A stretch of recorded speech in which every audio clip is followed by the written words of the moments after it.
Hello and welcome to part 3 of this chat.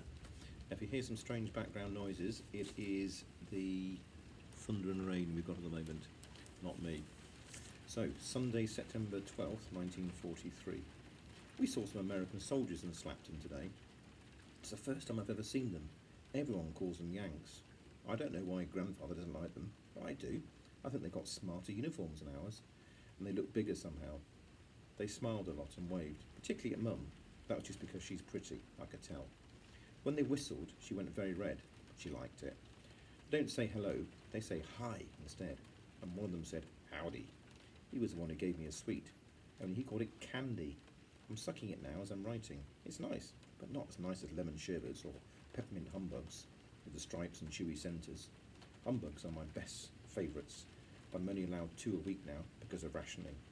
Mum says we're really lucky living on the farm because we can grow our own vegetables, make our own milk and butter and cream, and eat our own chickens. So when I complain about sweet rationing, which I do, she always gives me a little lecture on how lucky we are. Barry says that we've got rationing for everything in London, so maybe Mum is right. Maybe we are lucky. But I still don't see how me having less peppermint humbugs is going to help us win the war.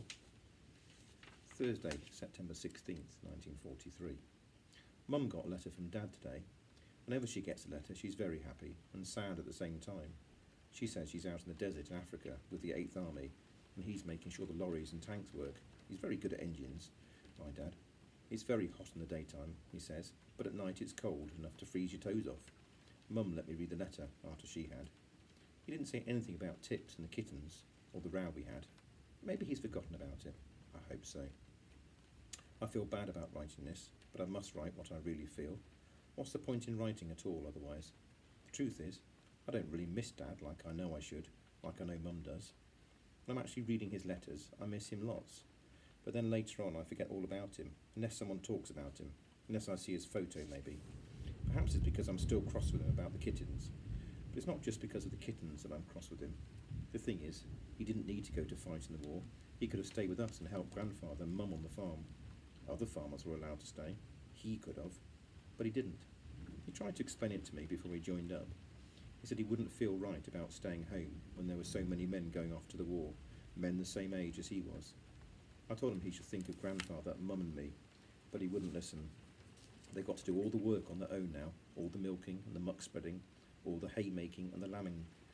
Dad was the only one who could fix his Fordson tractor and the thresher. Now he's not here to do it.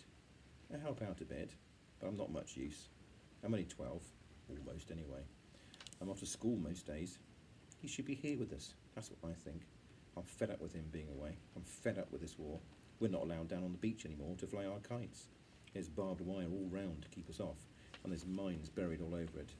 They've put horrible signs up everywhere, warning us off. That wasn't much use to Farmer Jeffrey's smelly old one-eyed sheepdog that lifted his leg on everything he passed, including my leg once. He wandered onto the beach under the wire yesterday and blew himself up. Poor old thing. I had this idea at school, probably because Bloom was reading us the King Arthur stories.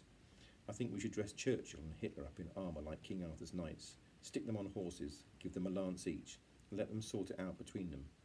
Whoever is knocked off loses, and the war would be over, and we could all go back to being normal again. But Churchill would win, of course, because Hitler looks too weak and feeble, even to sit on a horse, let alone a lance. So we would win. No more rationing, all the humbugs I want. Dad could come home and everything would be like it was before. Everything would be tickety-boo.